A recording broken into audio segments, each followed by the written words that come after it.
Welcome to the League of Legends Champion Spotlight, featuring Soraka the Starchild. So long as I live, none shall suffer. Soraka is a ranged support champion who excels at buffing her team, healing, and preventing a lot of damage. Additionally, she has a number of strong offensive uses. Soraka's passive is Consecration. Soraka and friendly champions around her enjoy bonus magic resist. Star Call damages all nearby enemies and lowers their magic resist for a few seconds. This magic resist shred can stack, often placing enemies into negative values that cause them to take even more than the listed damage. As a support, I recommend 1 point in Star Call early, but due to how dangerous it is to stand in close range, max it last. In tankier mage-oriented builds, I recommend maxing it first. Astral Blessing heals and significantly increases the armor of target ally for a few seconds. For support Soraka, take Astral Blessing at level 1 and max it immediately. When played as a mage, max it after Star Call. Infuse has 2 different effects depending on whom Soraka targets. When cast on an allied champion, Infuse restores mana to her target, but Soraka cannot target herself. Cast on an opponent, Infuse damages and silences her foe for a few seconds. Support Soraka should max this ability second, while a mage build will want to take 1 point early but max it last. Wish is Soraka's ultimate. When cast, Wish immediately restores a large amount of health to all allied champions on the map, herself included. As with all ultimates, take Wish at levels 6, 11, and 16. Because of Soraka's great attack range and ability to heal herself, you should try to harass your lane opponents as much as possible. But instead of blindly walking up and attacking, pay attention to the health bars of your own minions. You can see here Soraka and Graves get free damage onto Caitlyn as she walks into range for a last hit. If you don't wait for this opening, it gives your opponents the ability to strike back without worry. With Exhaust and Astral Blessing, Soraka can take a lot more punishment than her opponents expect. Though she gets caught out by Sona and Caitlyn, she exhausts the enemy carry and heals herself once Crescendo ends. Soraka follows up by staying in range for a Star Call and tagging Caitlyn with Infuse, bringing her low enough for Graves to pick up the kill. However, remember that Astral Blessing's cooldown is pretty long, so even though Soraka has mana, she is killed by Sona in a counterattack.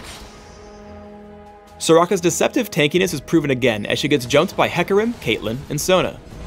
Flash gets Soraka a bit farther away and then she self-casts Astral Blessing, allowing her to absorb a lot of punishment as her team comes in from behind.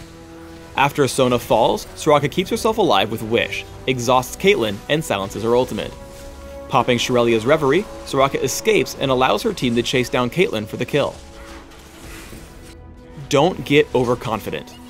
Soraka tanked the last fight because only physical damage dealers were focusing her, and Astral Blessing grants tons of armor.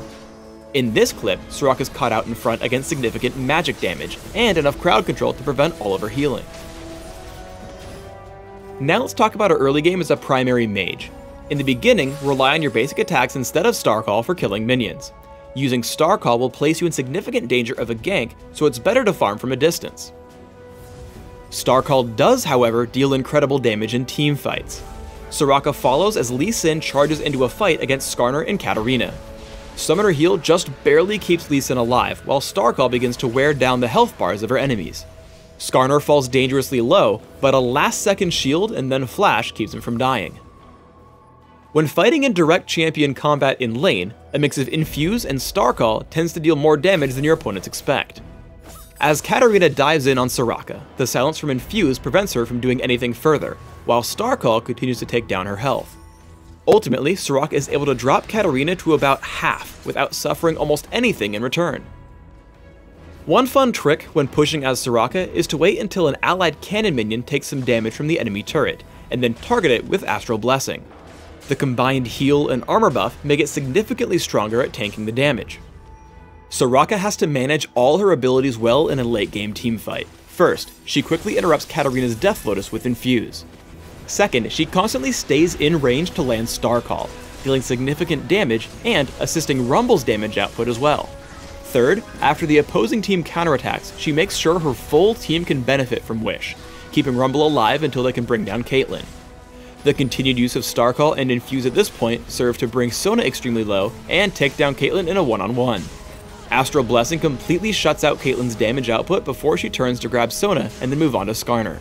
Flash and Exhaust keep her out of Skarner's reach as Starchild continues to drop his health bar, picking up an ace with only 2 deaths on her side. Let's break down 2 example builds, a typical support and a solo lane mage. As a support, I recommend building early gold generation, adding in auras to help your teammates, and finally a splash of ability power. As a mage, try instead for 40% cooldown reduction, a healthy dose of durability, and a bit of ability power. As a support, try armor marks, armor seals, cooldown reduction glyphs, and gold generation quintessences. For a more offense-oriented build, take magic penetration marks, mana regeneration per level seals, cooldown reduction per level glyphs, and gold generation quintessences. Take 8-0-22 masteries as a support, with cooldown reduction in offense, plus mana, gold generation, and more cooldown reduction in utility. Mages should consider 9-21-0, focusing on magic penetration in offense, plus cooldown reduction and general durability in defense. Almost any build with Soraka will want to take Flash, as she has no other way to escape in fights.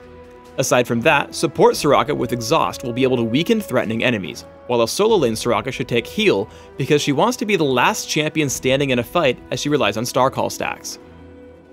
For support items, I recommend opening with a Fairy Charm plus multiple Sight Wards and 1 or more health potions. Upgrade quickly to a Philosopher's Stone and Heart of Gold before adding Boots of Speed. If you can grab it before about 15 minutes in, Cage's Lucky Pick will also set you far ahead. From here, start adding in items that will help your team at large, such as Shirelia's Reverie, Aegis of the Legion, Locket of the Iron Solari, and Zeke's Herald.